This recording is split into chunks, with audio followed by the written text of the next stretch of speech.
Hi friends, എല്ലാവർക്കും let's learn civil engineering class റൂമിന്റെ പുതിയൊരു വീഡിയോയിലേക്ക് സ്വാഗതം. ജനുവരി 8 തീയതി നടക്കാനിരിക്കുന്ന കേരള ലാൻഡ് ഡെവലപ്മെന്റ് കോർപ്പറേഷന്റെ ഓവർസിയർ ഗ്രേഡ് 3 വർക്ക് സൂപ്പറിൻഡന്റ് ഗ്രേഡ് 2 എക്സാമിന് വേണ്ടിയിട്ടുള്ള ക്വസ്റ്റ്യൻ പേപ്പറുകളാണ് ഡിസ്കസ് ചെയ്തുകൊണ്ടിരിക്കുന്നത്.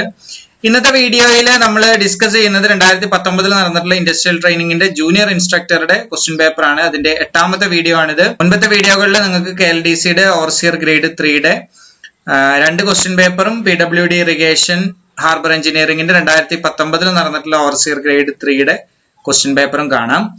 ഇത് കൂടാതെ 45ഓളം ഓവർസിയർ ഗ്രേഡ് 3 വീഡിയോസ് നമ്മൾ മെമ്പേഴ്സ് ഓൺലി ആയിട്ട് അപ്ലോഡ് ചെയ്തിട്ടുണ്ട്. എല്ലാ വീഡിയോസും നിങ്ങൾ കാണുക. അതേപോലെ തന്നെ നമ്മുടെ ഇന്നത്തെ ക്വസ്റ്റ്യനിലോട്ട് കടക്കുന്നതിന് മുമ്പ് എല്ലാവരും ഈ ചാനൽ സബ്സ്ക്രൈബ് ചെയ്യുക. ഇതുപോലത്തെ വീഡിയോസിന് നോട്ടിഫിക്കേഷൻ ലഭിക്കാൻ വേണ്ടിയിട്ട് ബെൽ ബട്ടൺ ക്ലിക്ക് ചെയ്യുക. അപ്പൊ നമുക്ക് ഇന്നത്തെ ഫസ്റ്റ് ക്വസ്റ്റ്യൻ ഏതാണെന്ന് നോക്കാം. എസ്റ്റിമേഷൻ ആൻഡ് വാല്യുവേഷൻ ആയിട്ട് റിലേറ്റ് ചെയ്തിട്ടുള്ള ഒരു ക്വസ്റ്റ്യൻ ആണ് ചോദിച്ചിട്ടുള്ളത്. Which one is overhead expenditure of the following item? താഴെ കൊടുത്തിട്ടുള്ളതിൽ ഓവർഹെഡ് എക്സ്പെൻഡിച്ചർ ഏതാണ് എന്നുള്ളതാണ് ചോദ്യം. ഈ ക്വസ്റ്റ്യൻ ഡെലീറ്റഡ് ആണ്. എന്താണ് ഓവർഹെഡ് എക്സ്പെൻഡിച്ചർ എന്ന് പറഞ്ഞാൽ? ഓവർഹെഡ് എക്സ്പെൻഡിച്ചർ മീൻസ് നമ്മൾ ഒരു വർക്ക് എക്സിക്യൂട്ട് ചെയ്യണമെന്നുണ്ടെങ്കിൽ അതിന് സപ്പോർട്ടീവ് ആയിട്ട് നമുക്ക് ഒരുപാട് മറ്റു കാര്യങ്ങൾ ചെയ്യേണ്ടതായിട്ടുണ്ടാവും. ഇപ്പൊ ഉദാഹരണം പറയുകയാണെങ്കിൽ നമ്മൾ ഒരു കൺസ്ട്രക്ഷൻ നടത്തുമ്പോൾ ആ കൺസ്ട്രക്ഷൻ നടത്തുന്ന കമ്പനിക്ക് റൺ ചെയ്യാൻ വേണ്ടിയിട്ട് ഒരുപാട് കാര്യങ്ങൾ ചെയ്യേണ്ടാവും. അതിലുള്ള ഒന്നാണ് റെന്റ് ആൻഡ് ടാക്സസ് എന്നുള്ളത്. അതേപോലെ റെന്റ് ആൻഡ് ടാക്സ് ഇതിന് മാത്രമല്ല, നമ്മളിപ്പോ ഒരു മെഷീനറി മേടിക്കുകയാണെങ്കിലോ റെന്റിന് എടുക്കുകയാണെങ്കിലോ അതിനും എന്തുണ്ടാവും? ഈ റെന്റ് ആൻഡ് ടാക്സസ് ഉണ്ടാവും. അതേപോലെ തന്നെ ഓഫീസ് ഉപയോഗിക്കുകയാണെങ്കിൽ ഓഫീസിന് എന്തുണ്ടാവും? ഒരു റെന്റ് ഉണ്ടാവും. അതല്ലെങ്കിൽ ഓഫീസ് ഉപയോഗിക്കാനുള്ള ചാർജുകൾ ഉണ്ടാവും. അതേപോലെ തന്നെ അവിടെ ആവശ്യമായിട്ടുള്ള ഓഫീസ് സ്റ്റേഷനറി ഐറ്റംസിന് ചാർജുകൾ ഉണ്ടാവും. വർക്ക് എസ്റ്റാബ്ലിഷ്മെന്റ് ചാർജുകൾ ഉണ്ടാവും. അതേപോലെ തന്നെ നമ്മളുടെ ലേബേഴ്സിന്റെ കോമ്പൻസേഷൻസ് ഉണ്ടാവും. അങ്ങനെ പല ഓവർഹെഡ് ചാർജുകളും ഉണ്ടാവും. അതിനെയാണ് നമ്മൾ എന്ത് പറയുന്നത്? ഓവർഹെഡ് എക്സ്പെൻഡിച്ചർ എന്ന് പറയുന്നത്. ഇനി ഈ ഓവർഹെഡ് എക്സ്പെൻഡിച്ചർ തന്നെ രണ്ടായിട്ട് ക്ലാസിഫൈ ചെയ്തിട്ടുണ്ട്. അതൊന്നാണ് ജനറൽ ഓവർഹെഡും രണ്ടാമത്തത് ജോബ് ഓവർഹെഡും. ജനറൽ ഓവർഹെഡ് എന്ന് പറഞ്ഞു കഴിഞ്ഞാൽ നേരിട്ട് കൺസ്ട്രക്ഷനുമായിട്ട് അല്ലെങ്കിൽ നമ്മളുടെ വർക്കുമായിട്ട് ബന്ധമില്ലാത്ത ചില എക്സ്പെൻസുകൾ, ചില ഓവർഹെഡ് എക്സ്പെൻസുകളെയാണ് നമ്മൾ ജനറൽ ഓവർഹെഡ് എന്ന് പറയുന്നത്. ഉദാഹരണത്തിന് ഇപ്പൊ പറഞ്ഞ പോലെ തന്നെ rent and taxes, office stationery ഒന്നും നേരിട്ട് എന്തില്ല നമ്മളുടെ കൺസ്ട്രക്ഷനുമായിട്ട് ബന്ധമില്ലെങ്കിലും അത് കൂടിയെങ്കിൽ മാത്രമേ എന്ത് ചെയ്യാൻ പറ്റുള്ളൂ? നമുക്ക് വർക്ക് എക്സിക്യൂട്ട് ചെയ്യാൻ പറ്റുള്ളൂ. ഒരു ഓഫീസ് ഉണ്ടാവണം, അല്ലെങ്കിൽ അവിടെ ഓഫീസ് സ്റ്റേഷനറിക്ക് ഐറ്റംസ് ഉണ്ടാവണം, എങ്കിൽ മാത്രമേ എന്ത് ചെയ്യാൻ പറ്റുള്ളൂ? നമുക്ക് വർക്ക് എക്സിക്യൂട്ട് ചെയ്യാൻ പറ്റുള്ളൂ. ഇനി മറ്റൊന്ന് ജോബ് ഓവർഹെഡ് ആണ്. ജോബ് ഓവർഹെഡ് എന്ന് പറഞ്ഞാൽ നമുക്ക് സൈറ്റിൽ ആവശ്യമായിട്ട് വരുന്ന ചില ഓവർഹെഡ് എക്സ്പെൻസുകൾ ഉണ്ട്. അതിന്റെ എക്സാമ്പിൾ ആണ് എന്ത്? ടൂൾ ആൻഡ് പ്ലാന്റിന്റെ ചാർജ്, നമ്മൾ ടൂള് റെന്റിന് എടുക്കുകയാണെന്നുണ്ടെങ്കിൽ അതിന്റെ ചാർജുകൾ. അപ്പോ ഒക്കെ ഇതെന്താണ്? സൈറ്റിൽ നമുക്ക് നേരിട്ട് എക്സ്പെൻസുകളാണ്. പക്ഷെ ഇതൊന്നും എന്തുണ്ടാവില്ല, നമ്മളൊരു എസ്റ്റിമേറ്റ് പ്രിപ്പയർ ചെയ്യുമ്പോൾ അതിൽ എന്ത് ചെയ്തിട്ടുണ്ടാവില്ല? ഇൻക്ലൂഡ് ചെയ്തിട്ടുണ്ടാവില്ല. സോ അങ്ങനെ എസ്റ്റിമേറ്റ് പ്രിപ്പയർ ചെയ്യുന്ന സമയത്ത് ഇൻക്ലൂഡ് ചെയ്യാത്ത, എന്നാൽ വർക്ക് എക്സിക്യൂട്ട് ചെയ്യുന്ന സമയത്ത് നമുക്ക് ആവശ്യമായിട്ട് വരുന്ന ചില കാര്യങ്ങൾ, ആ എക്സ്പെൻഡിച്ചറിനെയാണ് നമ്മൾ ഓവർഹെഡ് എക്സ്പെൻഡിച്ചർ എന്ന് പറയുന്നത്. ഇപ്പൊ ഇവിടെ ചോദിച്ചുള്ള ചോദ്യം which one is overhead expenditure of the following item. താഴെ കൊടുത്തിട്ടുള്ളതിൽ ഓവർഹെഡ് എക്സ്പെൻഡിച്ചർ ഏതാണ് എന്നുള്ളതാണ് ചോദ്യം. താഴെ കൊടുത്തിട്ടുള്ള എല്ലാം എന്താണ്? ഓവർഹെഡ് എക്സ്പെൻഡിച്ചറുകളാണ്. അതുകൊണ്ട് തന്നെ നമുക്ക് ഇതിന്റെ ആൻസർ A, B, C അല്ലെങ്കിൽ വേറൊരു ഓപ്ഷൻ നമുക്ക് എന്ത് ചെയ്യാൻ പറ്റില്ല? തിരഞ്ഞെടുക്കാൻ പറ്റില്ല. സോ താഴെ കൊടുത്തിട്ടുള്ള എല്ലാതും എന്താണ്? ഓവർഹെഡ് എക്സ്പെൻഡിച്ചർ ആണ്. ഇനി നമുക്ക് അടുത്ത ക്വസ്റ്റ്യൻ നോക്കാം. The estimated quantity of cement required in cement mortar 1:6 per cubic metre will be. ഒരു മീറ്റർ ക്യൂബ് സിമെന്റ് മോർട്ടാർ 1:6 റേഷ്യോയിൽ നമ്മൾ പ്രിപ്പയർ ചെയ്യുകയാണെങ്കിൽ അതിനാവശ്യമായിട്ടുള്ള സിമെന്റിന്റെ ക്വാണ്ടിറ്റി എത്രയാണ് എന്നുള്ളതാണ് ചോദ്യം. ഒരൊറ്റ വാല്യൂവിൽ നിന്ന് നമുക്ക് എന്ത് ചെയ്യാം? 1:6 റേഷ്യോക്ക് എത്രയാണ് ഒരു മീറ്റർ ക്യൂബിന് സിമെന്റ് ആവശ്യമായിട്ട് വരുന്നത് എന്നുള്ളത് നമുക്ക് വേണ്ടി ഡെഡ്യൂസ് ചെയ്തെടുക്കാം.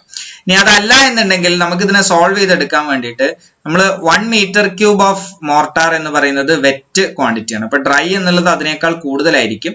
ഒരു 30% എക്സ്ട്രാ നമ്മൾ എന്ത് ചെയ്യാണ്? ഡ്രൈ സിമെന്റ് മോർട്ടാർ ആയിട്ട് അസ്യൂം ചെയ്യാണ്. 30% എക്സ്ട്രാ. ഇപ്പൊ 1.3 × 1, അതായത് ഒരു മീറ്റർ ക്യൂബിൽ നമ്മളൊരു 30% എക്സ്ട്രാ ആയിട്ട് കൂട്ടുമ്പോൾ നമ്മൾ 1.3 മീറ്റർ ക്യൂബ് ഉണ്ടാവും എന്ന് വിചാരിക്കും. ഈ 1.3 മീറ്റർ ക്യൂബ് എന്താണ്? മോർട്ടാറാണ്. അപ്പൊ അതിൽ എന്തേ ഉണ്ടാവുള്ളൂ? ഫൈൻ അഗ്രിഗേറ്റും സിമെന്റും മാത്രമേ ഉണ്ടാവുള്ളൂ. ഇവിടെ തന്നിട്ടുള്ള റേഷ്യോ 1:6 ആണ്. അങ്ങനെയാണെങ്കിൽ സിമെന്റിന്റെ നമുക്ക് കണ്ടുപിടിക്കാൻ ടോട്ടൽ റേഷ്യോ 1 + 6 7 ആയതുകൊണ്ട് 1.3യുടെ 1/7 ആയിരിക്കും എന്തുണ്ടാവുക? സിമെന്റ് ഉണ്ടാവും. അപ്പൊ നമുക്ക് അതിന്റെ വോളിയം ഏകദേശം 0.186 മീറ്റർ ക്യൂബ് എന്ന് കിട്ടും. അപ്പൊ 0.186നെ 0.0347 കൊണ്ട് ഡിവൈഡ് ചെയ്യുമ്പോൾ നമുക്ക് 5.36 ബാഗ്സ് എന്ന് കിട്ടും. അപ്രോക്സിമേറ്റ്ലി അത് 5.6 ബാഗ്സ് നമുക്ക് പറയാം. അപ്പൊ ഇതിന്റെ ആൻസർ എന്ന് പറയുന്നത് ഓപ്ഷൻ എ ആണ്. നമുക്ക് ഇങ്ങനെ ഒരു രീതിയിൽ എന്ത് ചെയ്യാൻ പറ്റും, ക്വാണ്ടിറ്റി ഓഫ് സിമന്റ് മോർട്ടാർ കണ്ടുപിടിക്കാൻ പറ്റും. ഇവിടെ പറയുന്നത് 1 മീറ്റർ ക്യൂബ് വോളിയത്തിൽ എത്രയാണ് സിമന്റ് മോർട്ടാർ ഉള്ളത് എന്നുള്ളതാണ്. അപ്പൊ നമ്മൾ എന്താണ് ഇവിടെ ഒരു ചെറിയ അസംഷൻ നടത്തുന്നുണ്ട്. അതെന്താണ് 30% എക്സ്ട്രാ ഡ്രൈ വോളിയത്തിന് വേണ്ടിയിട്ട് അത്രയും വോളിയം ഉണ്ട് എന്ന് നമ്മൾ അസ്യൂം ചെയ്യുന്നുണ്ട്. ഇനി അടുത്ത ക്വസ്റ്റ്യൻ നോക്കാം. The fresh detailed estimate of additional work in addition to the original one is called as. ഒരു വർക്ക് നിലവിലുണ്ട്, ആ വർക്കിന് അഡീഷൻ ആയിട്ട് നമുക്ക് എന്ത് ചെയ്യണം, മറ്റൊരു വർക്ക് ചെയ്യണം. അങ്ങനെയാണെങ്കിൽ നമ്മൾ പുതുതായിട്ട് പ്രിപ്പയർ ചെയ്യുന്ന ആ ഫ്രഷ് ഡീറ്റെയിൽഡ് എസ്റ്റിമേറ്റിന് പറയുന്ന പേരെന്താണ് എന്നുള്ളതാണ്. ഇതിന് നമ്മൾ പറയുന്ന പേര് സപ്ലിമെന്ററി എസ്റ്റിമേറ്റ് എന്നാണ്. ശരിക്കും മനസ്സിലാക്കേണ്ടത് സപ്ലിമെന്ററി എസ്റ്റിമേറ്റ് എന്നുള്ളത് നിലവിലുള്ള ഒരു വർക്കിനെ മാറ്റിക്കൊണ്ട് പുതിയൊരു വർക്ക് ചെയ്യില്ല, മറിച്ച് നിലവിലുള്ള ഒരു വർക്കിന്റെ കൂടെ വർക്ക് ചെയ്തുകൊണ്ടിരിക്കുമ്പോൾ നമുക്ക് പുതുതായിട്ട് ഒരു എക്സ്ട്രാ എന്ത് ചെയ്യണം, പുതിയ ഒരു വർക്കും കൂടെ അതിന്റെ സപ്ലിമെന്ററി ആയിട്ട് ചെയ്യണം എന്നുണ്ടെങ്കിൽ അപ്പൊ നമ്മൾ പ്രിപ്പയർ ചെയ്യുന്ന ഫ്രഷ് ഡീറ്റെയിൽഡ് എസ്റ്റിമേറ്റിനെയാണ് നമ്മൾ സപ്ലിമെന്ററി എസ്റ്റിമേറ്റ് എന്ന് പറയാം. ഈ സപ്ലിമെന്ററി എസ്റ്റിമേറ്റ് ഒരു ഡീറ്റെയിൽഡ് എസ്റ്റിമേറ്റ് ആണ്. അതേപോലെ തന്നെ റിവൈസ്ഡ് എസ്റ്റിമേറ്റും എന്താണ്, ഒരു ഡീറ്റെയിൽഡ് എസ്റ്റിമേറ്റ് ആണ്. നമ്മൾ മുമ്പ് പറഞ്ഞിട്ടുള്ളതാണ്. ഇനി what is revised estimate? Revised estimate എന്ന് പറഞ്ഞു കഴിഞ്ഞാൽ സർട്ടൺ കണ്ടീഷനിൽ എക്സ്പെൻഡിച്ചർ കൂടുമ്പോഴോ AS എമൗണ്ട് കൂടുമ്പോഴോ TS എമൗണ്ട് കൂടുമ്പോഴൊക്കെ നമുക്ക് ചിലപ്പോൾ മെറ്റീരിയലിന് ഡീവിയേഷൻ ഉണ്ടാവുമ്പോഴൊക്കെ നമ്മൾ എന്ത് ചെയ്യേണ്ടി വരും, എസ്റ്റിമേറ്റ് റിവൈസ് ചെയ്യേണ്ടി വരും. അങ്ങനെ എസ്റ്റിമേറ്റ് റിവൈസ് ചെയ്യുന്നതിനെയാണ് നമ്മൾ റിവൈസ്ഡ് എസ്റ്റിമേറ്റ് എന്ന് പറയുന്നത്. അപ്പൊ അവിടെ മനസ്സിലാക്കേണ്ടത് അവിടെ ഒറിജിനൽ എസ്റ്റിമേറ്റിനെ മാറ്റിയിട്ടാണ് എന്ത് ചെയ്യുന്നത്, നമ്മൾ റിവൈസ്ഡ് എസ്റ്റിമേറ്റ് ചെയ്യുന്നത്. ഇനി റിവൈസ്ഡ് എസ്റ്റിമേറ്റ് നമ്മൾ എപ്പോഴാണ് ചെയ്യുന്നത്? സാധാരണ റിവൈസ്ഡ് എസ്റ്റിമേറ്റ് നമ്മൾ ചെയ്യാറുള്ളത് AS കിട്ടിയിട്ടുള്ള എമൗണ്ടിനേക്കാളും 10% എന്ത് ചെയ്യണം, നമ്മുടെ എക്സ്പെൻഡിച്ചർ ഇൻക്രീസ് ചെയ്യുകയാണെന്നുണ്ടെങ്കിൽ നമ്മൾ അവിടെ എന്ത് ചെയ്യണം, എസ്റ്റിമേറ്റ് റിവൈസ് ചെയ്യണം. ഇതേപോലെ തന്നെ TS കിട്ടിയിട്ടുള്ള എമൗണ്ടിനേക്കാളും 5% എക്സ്പെൻഡിച്ചർ ഇൻക്രീസ് ചെയ്യുകയാണെന്നുണ്ടെങ്കിലും അവിടെ എസ്റ്റിമേറ്റ് നമ്മൾ റിവൈസ് ചെയ്യണം. ഇതേപോലെ തന്നെ മെറ്റീരിയൽ ഡീവിയേഷൻ ഉണ്ടായി കഴിയുക എന്ന് പറഞ്ഞാൽ അവിടെ ഈവൻ AS എമൗണ്ടിന്റെയോ TS എമൗണ്ടിന്റെ ഉള്ളിൽ നിന്നുകൊണ്ടാണ് നമ്മൾ വർക്ക് ചെയ്യുന്നുണ്ടെങ്കിൽ പോലും മെറ്റീരിയൽ ഡീവിയേഷൻ ഉണ്ടായാൽ അവിടെ എന്ത് ചെയ്യണം, എസ്റ്റിമേറ്റ് നമ്മൾ റിവൈസ് ചെയ്യണം. ഓക്കെ, ഇനി അടുത്ത ക്വസ്റ്റ്യൻ നോക്കാം. The area of cross section of A trapezoidal section is of formation with B, central depth D and side slope is S is. അപ്പൊ ഇവിടെ ചോദിച്ചിട്ടുള്ള ചോദ്യം ഒരു ട്രപ്പിസോയിഡൽ സെക്ഷന്റെ ഒരു ഫോർമേഷൻ ആണ്. ഒരു ഫോർമേഷൻ, അതിന്റെ ഷേപ്പ് ട്രപ്പിസോയിഡൽ സെക്ഷൻ ആണ്. അങ്ങനെയാണെങ്കിൽ ട്രപ്പിസോയിഡൽ സെക്ഷന്റെ ഏരിയ നമ്മൾ എങ്ങനെ കണ്ടുപിടിക്കും? അതിന്റെ ഫോർമേഷൻ വിഡ്ത്ത് തന്നിട്ടുള്ളത് B ആണ്, ഡെപ്ത് തന്നിട്ടുള്ളത് D ആണ്, സെൻട്രൽ വരുന്ന ഡെപ്ത് തന്നിട്ടുള്ളത് D ആണ്. അതേപോലെ തന്നെ അതിന്റെ സൈഡ് സ്ലോപ്പ് S ആണ് എന്നുണ്ടെങ്കിൽ അതിന്റെ ഏരിയ ഓഫ് ക്രോസ് സെക്ഷൻ എങ്ങനെ കാണും എന്നുള്ളതാണ് ചോദ്യം. അപ്പൊ ഇവിടെ നമ്മൾ മനസ്സിലാക്കേണ്ട ചില ടേമുകൾ, നമുക്ക് ഇമ്പോർട്ടന്റ് ആയിട്ട് വരുന്ന ഒരു ടേമാണ്. നമ്മൾ സാധാരണ പഠിക്കാറുള്ള പ്രിസ്മോയിഡൽ റൂളും അതേപോലെ തന്നെ ട്രപ്പിസോയിഡൽ റൂളിലും നമ്മൾ ഏരിയ വെച്ചിട്ടാണ് എന്ത് ചെയ്യുന്നത്, അതിന്റെ കാൽക്കുലേഷൻസ് ചെയ്യുന്നത്. അങ്ങനെ ഏരിയ വെച്ച് കാൽക്കുലേറ്റ് ചെയ്യുന്ന സമയത്ത് നമുക്ക് അതിനാവശ്യമായിട്ടുള്ള ഏരിയ കണ്ടുപിടിക്കുന്നത് ഈ ഒരു ഇക്വേഷൻ ഉപയോഗിച്ചിട്ടാണ്. അപ്പൊ ഇവിടെ പറയുന്നത് ഫോർമേഷൻ വിഡ്ത്ത് B എന്നാണ്. എന്താണ് ഈ ഫോർമേഷൻ വിഡ്ത്ത്? ഒരു കനാലിന്റെ ഫോർമേഷൻ വിഡ്ത്ത് എന്ന് പറഞ്ഞാൽ അതിന്റെ അടിഭാഗമാണ്, ബെഡ് ലെവലാണ്. ഏത് ലെവലിലേക്കാണോ ഫോർമേഷൻ വരുന്നത് അതിനെയാണ് ഫോർമേഷൻ ലെവൽ എന്ന് പറയുന്നത്. അപ്പൊ ഒരു കനാലിനെ സംബന്ധിച്ചിടത്തോളം കനാലിന്റെ ബെഡ് ലെവലാണ് എന്ത്, അതിന്റെ ഫോർമേഷൻ. ഒരു എംബാങ്ക്മെന്റിനെ സംബന്ധിച്ചിടത്തോളം എംബാങ്ക്മെന്റിന്റെ ടോപ്പ് ലെവലാണ് എന്ത്, അതിന്റെ ഫോർമേഷൻ എന്നുള്ളത്. അപ്പോ ഇവിടെ ഒരു ഏതാണെങ്കിലും, അത് എംബാങ്ക്മെന്റ് ആണെങ്കിലും അല്ലെങ്കിൽ അതൊരു കനാലാണ് എന്നുണ്ടെങ്കിലും അതിന്റെ ഫോർമേഷന്റെ വിഡ്ത്ത് B ആണ് എന്നുണ്ടെങ്കിൽ, ഇപ്പൊ ഇവിടെ ഫോർമേഷൻ വിഡ്ത്ത് എന്ന് പറയുന്നത് ഇവിടെ കാണിച്ചിട്ടുള്ള ഈ ബേസ് വിഡ്ത്ത് ആണ്, ഇതാണ് ഫോർമേഷൻ വിഡ്ത്ത്. ഇനി ഇവിടെ തന്നിട്ടുള്ള ഡെപ്ത് D എന്ന് പറയുന്ന സെന്ററിൽ ഉണ്ടാകുന്ന ഡെപ്ത്, സൈഡ് സ്ലോപ്പ് തന്നിട്ടുള്ളത് S ഉമാണ് എന്നുണ്ടെങ്കിൽ നമ്മളിത് കണ്ടുപിടിക്കുന്നത് BD പ്ലസ് ND², അല്ലെങ്കിൽ BD പ്ലസ് ഇവിടെ S ആണ് സൈഡ് സ്ലോപ്പ് ആയതുകൊണ്ട് BD പ്ലസ് SD² എന്നുള്ളതാണ് ഇതിന്റെ ഫോർമുല. അപ്പൊ BD പ്ലസ് SD² എന്നുള്ള ഫോർമുല ഉപയോഗിച്ചുകൊണ്ട് നമുക്കൊരു ട്രപ്പിസോയിഡൽ സെക്ഷന്റെ ഏരിയ കണ്ടുപിടിക്കാൻ പറ്റും, having a slope of S and a central depth D and formation width D. ഇനി അടുത്ത ക്വസ്റ്റ്യൻ നോക്കാം. For computing the quantity of earth work using prismoidal formula the number of required sectional area will be. നമുക്ക് ഒരു earth work, ഇപ്പൊ നമ്മൾ നേരത്തെ പറഞ്ഞു, ഒരു എർത്ത് വർക്ക് കാൽക്കുലേറ്റ് ചെയ്യണമെന്നുണ്ടെങ്കിൽ അതിനുവേണ്ടി നമ്മൾ ഉപയോഗിക്കുന്ന പ്രിസ്മോയിഡൽ ഫോർമുലയിൽ എത്ര സെക്ഷണൽ ഏരിയ ഉണ്ടാകണം എന്നുള്ളതാണ് ചോദ്യം. ഇതിന് PSCക്ക് നമ്മൾ കൊടുക്കേണ്ട ആൻസർ എന്നുള്ളത് ഓഡ് നമ്പർ ആണ്.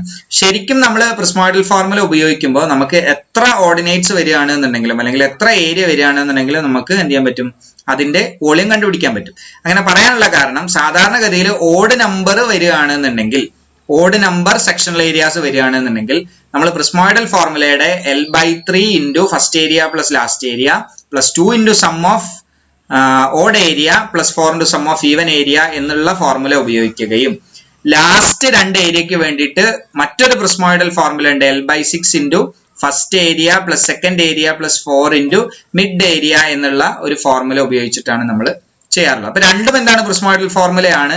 അതുകൊണ്ട് തന്നെ പ്രിസ്മോയിഡൽ ഫോർമുലയിൽ എത്ര ഏരിയ ഓഫ് സെക്ഷൻസ് മാത്രമേ വരാൻ പാടുള്ളൂ എന്ന് ചോദിച്ചു കഴിഞ്ഞാൽ നമുക്ക് വേണമെങ്കിൽ എത്ര എണ്ണം വേണമെങ്കിലും വരാം എന്ന്, എനി നമ്പർ എന്ന് വേണമെങ്കിൽ നമുക്ക് ആൻസർ ചെയ്യാം. പക്ഷെ PSCയുടെ ആൻസർ കീയിൽ സാധാരണ വരാറുള്ളത് ഓഡ് നമ്പറേ വരാൻ പാടുള്ളൂ. അത് എന്തുകൊണ്ടാന്ന് വെച്ചാൽ ഫസ്റ്റ് ഫോർമുല L/3 എന്നുള്ള ഫോർമുല ഉപയോഗിക്കുന്നത് ഓഡ് നമ്പേഴ്സിന് വേണ്ടി മാത്രമാണ്. അതിനുശേഷം നമ്മൾ ഉപയോഗിക്കുന്ന ഫോർമുലയും പ്രിസ്മോയിഡൽ ഫോർമുല തന്നെയാണ്. ചിലപ്പോൾ അങ്ങനെ ഒരു ആംഗിൾ ഓഫ് വ്യൂവിൽ ഉദ്ദേശിച്ചിട്ടായിരിക്കും ഓഡ് നമ്പേഴ്സ് മാത്രമേ ഉപയോഗിക്കാൻ പാടുള്ളൂ എന്ന് പറയാനുള്ള കാരണം. അപ്പൊ L/3 into first area plus last area plus 2 into sum of odd area plus 4 into sum of even area എന്നുള്ളത് നമ്മൾ എടുക്കേണ്ടത് എന്താണ്, ഓഡ് നമ്പേഴ്സ് മാത്രമാണ്. ഇനി നമുക്ക് അടുത്ത ക്വസ്റ്റ്യൻ നോക്കാം. The length of A common rafter in A tailed roof when the rise of roof is 1/3 of the span. അതായത് ഒരു ടൈൽഡ് റൂഫിന്റെ കോമൺ റാഫ്റ്ററിന്റെ ലെങ്ത് നമ്മൾ എടുക്കുമ്പോൾ, കോമൺ റാഫ്റ്റർ നമുക്കറിയാലോ, റിഡ്ജും അതേപോലെ തന്നെ ബ്രസിമറും തമ്മിൽ കണക്ട് ചെയ്യുന്ന ആ ഒരു വുഡൻ പീസിനെയാണ് നമ്മൾ എന്ത് പറയുന്നത്, റാഫ്റ്റർ എന്ന് പറയുന്നത് അല്ലെ. ഈ റാഫ്റ്റർ നമ്മൾ ടൈൽഡ് റൂഫിംഗിലാണെങ്കിൽ, ടൈൽഡ് റൂഫിംഗ് എന്ന് പറഞ്ഞാൽ നമ്മൾ ഓട് ഇട്ടിട്ടുള്ള ഒരു റൂഫിംഗ് ആണ് എന്നുണ്ടെങ്കിൽ അവിടെ നമ്മൾ അതിന്റെ നീളം എങ്ങനെയാണ് കാൽക്കുലേറ്റ് ചെയ്യേണ്ടത്? 1/3 ആണ് അതിന്റെ റൈസ് എന്ന് പറഞ്ഞാൽ എന്താണ്, അതിന്റെ ഹൊറിസോണ്ടലിൽ നിന്ന് റിഡ്ജ് വരെയുള്ള ഉയരം 1/3 ഓഫ് ദ സ്പാൻ ആണ് എന്നുണ്ടെങ്കിൽ നമ്മൾ കോമൺ റാഫ്റ്ററിന്റെ ലെങ്ത് എടുക്കേണ്ടത് 0.6 ഓഫ് ദി ഈവ് സ്പാൻ ആണ്. ഈവ് സ്പാൻ എന്ന് പറഞ്ഞാൽ ഈവിന്റെ എൻഡിലേക്ക് നമുക്ക് കിട്ടുന്ന സ്പാനിന്റെ 0.6 ആണ് കോമൺ റാഫ്റ്ററിന്റെ നീളമായിട്ട് നമ്മൾ കൺസിഡർ ചെയ്യേണ്ടത്. ഇനി അടുത്ത ക്വസ്റ്റ്യൻ നോക്കാം. Which one of the following is not a surface water? താഴെ കൊടുത്തിട്ടുള്ളതിൽ സർഫസ് വാട്ടർ അല്ലാത്തത് ഏതാണ് എന്നുള്ളത് നമുക്കറിയാം. River diversion, river, reservoir, natural lake എന്നൊക്കെ പറയുന്നത് സർഫസിൽ ഉണ്ടാവുന്ന വെള്ളമാണ്. എന്നാൽ സ്പ്രിങ് മാത്രമാണ് എന്ത്, സബ്സർഫസ് ആയിട്ടുള്ള വാട്ടർ ഉള്ളത്. അതുകൊണ്ട് തന്നെ ഫ്രം നാച്ചുറൽ സ്പ്രിങ്ങിൽ നിന്ന് കിട്ടുന്നതാണ് സർഫസ് വാട്ടർ അല്ലാത്തത് എന്ന് നമുക്ക് പറയാം. Maximum permissible colour of water for domestic supply on cobalt scale. Cobalt സ്കെയിലിൽ ഡൊമസ്റ്റിക് സപ്ലൈക്ക് വേണ്ടിയിട്ട് നമ്മൾ ഉപയോഗിക്കുന്ന വാട്ടറിന്റെ പെർമിസിബിൾ കളറിന്റെ റേഞ്ച് എത്രയാണ് എന്നുള്ളതാണ് ഇവിടുത്തെ ചോദ്യം. ഇപ്പൊ കൊബാൾട്ട് സ്കെയിലിൽ നമ്മൾ സാധാരണയായിട്ട് നമ്മൾ മെഷർ ചെയ്യാറുള്ളത് എന്താണ്, കൊബാൾട്ട് സ്കെയിലാണ്. കളറിന്റെ യൂണിറ്റ് TCU എന്നുള്ളതാണ്. TCU എന്ന് പറഞ്ഞു കഴിഞ്ഞാൽ എന്താണ്, ട്രൂ കളർ യൂണിറ്റ് എന്നാണ് TCUന്റെ അർത്ഥം. ഓക്കെ. ഇനി ഈ കൊബാൾട്ട് സ്കെയില് നമ്മൾ പോർട്ടബിൾ വാട്ടറിന്റെ, കുടിക്കാൻ പറ്റുന്ന വെള്ളത്തിന്റെ, ഈ കുടിക്കാൻ പറ്റുന്ന വെള്ളം തന്നെയാണ് എന്ത്, ഡൊമസ്റ്റിക് സപ്ലൈക്ക് വേണ്ടിയിട്ട് നമ്മൾ ഉപയോഗിക്കുന്നത് എന്ന് മനസ്സിലാക്കുക. പോർട്ടബിൾ വാട്ടറിന്റെ റേഞ്ച് എന്ന് പറയുന്നത് കളർ റേഞ്ച് 10 to 20 ppm ആണ്. അല്ലെങ്കിൽ നമുക്ക് പറയാം 10 to 20 TCU എന്ന് പറയാം. ഓക്കെ. ഇനി കളർ മെഷർ ചെയ്യാൻ വേണ്ടി നമ്മൾ ഉപയോഗിക്കുന്ന ഒരു ഇൻസ്ട്രുമെന്റ് എന്ന് പറയുന്നതാണ് ടിൻറ്റോമീറ്റർ. അതും ഓർമ്മയിൽ ഉണ്ടാവുക. ടിൻറ്റോമീറ്റർ ആണ് കളർ മെഷർ ചെയ്യാൻ വേണ്ടി ഉപയോഗിക്കുന്നത്. അപ്പം കളറിന്റെ പെർമിസിബിൾ ലിമിറ്റ് എന്ന് പറയുന്നത് 10 to 20 ppm ആണ്. ഓക്കെ. അടുത്ത ക്വസ്റ്റ്യൻ നോക്കുക. Flotation is a method of water purification by. Flotation എന്ന് പറഞ്ഞ മെത്തേഡ് വാട്ടർ പ്യൂരിഫിക്കേഷൻ എങ്ങനെയാണ് ചെയ്യുന്നത് എന്നുള്ളതാണ് ചോദ്യം. നമുക്കറിയാം ഫ്ലോട്ടേഷൻ എന്ന് പറഞ്ഞു കഴിഞ്ഞാൽ സോളിഡ് പാർട്ടിക്കിൾസിനെ റിമൂവ് ചെയ്യുന്നതിനെയാണ് നമ്മൾ ഫ്ലോട്ടേഷൻ എന്ന് പറയുക. അപ്പൊ സോളിഡിനെ ട്രാൻസ്ഫർ ചെയ്തുകൊണ്ടാണ് എന്ത് ചെയ്യുന്നത്, ഫ്ലോട്ടേഷൻ നടക്കുന്നത്. അല്ലാതെ അയോൺ ട്രാൻസ്ഫറിങ് അല്ല, ഗ്യാസ് ട്രാൻസ്ഫറിങ് ഒന്നും അല്ല നടക്കുന്നത്. ആക്ച്വലി എന്താണ്, സോളിഡ് ആയിട്ടുള്ള പാർട്ടിക്കിൾസിനെ റിമൂവ് ചെയ്യുന്നതിനെയാണ് നമ്മൾ എന്ത് പറയുക, ഫ്ലോട്ടേഷൻ എന്ന് പറയുക. അപ്പൊ water purification by flotation is done by solid transfer.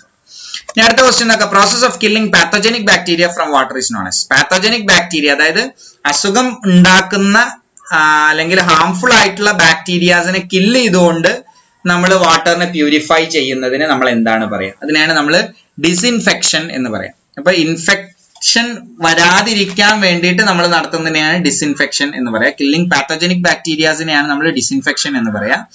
എന്നാൽ ബാക്ടീരിയ, ഇവിടെ ശരിക്കും മനസ്സിലാക്കേണ്ട ഒരു കാര്യം, പാത്തോജനിക് ആയിട്ടുള്ള ബാക്ടീരിയാസിനെ മാത്രമാണ് ഡിസിൻഫെക്ഷനിലൂടെ കൊന്നുകളയുന്നത്.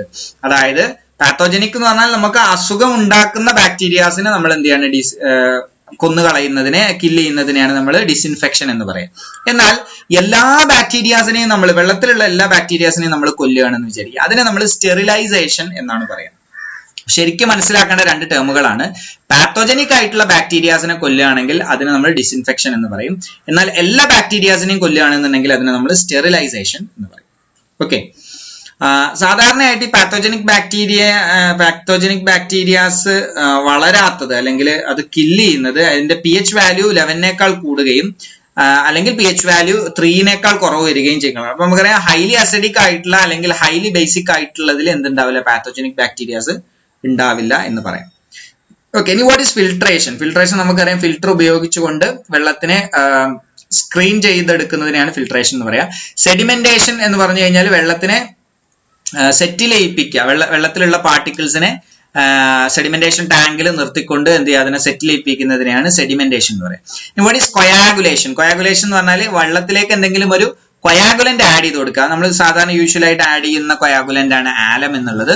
അത് ആഡ് ചെയ്ത് കൊടുക്കുന്നതിലൂടെ അതിൽ ഫ്ലോക്സ് പ്രിപ്പയർ ചെയ്യുകയും അങ്ങനെ ഫ്ലോക്കുലേഷൻ എന്ന് പറഞ്ഞ പ്രോസസ് ചെയ്യും അല്ലെ. അതായത് ഫ്രീ ഫ്ലോക്കുകളെ റിമൂവ് ചെയ്യുന്നതാണ് എന്ത് ശരിക്കും ഫ്ലോക്കുലേഷൻ എന്നുള്ള മെത്തേഡ്. അപ്പൊ കൊയാഗുലേഷൻ എന്ന് പറഞ്ഞു കഴിഞ്ഞാൽ എന്താണ്, കൊയാഗുലൻസ് ആഡ് ചെയ്തുകൊണ്ട് വെള്ളത്തിലുള്ള പാർട്ടിക്കിൾസിനെ സെറ്റ് ചെയ്യിപ്പിക്കുന്നതിനെയാണ് നമ്മൾ കൊയാഗുലേഷൻ എന്ന് പറയുന്നത്. ഈ ഭാഗം എല്ലാവർക്കും മനസ്സിലായിട്ടുണ്ടാവും എന്ന് വിചാരിക്കുന്നു. Thank you for watching the video.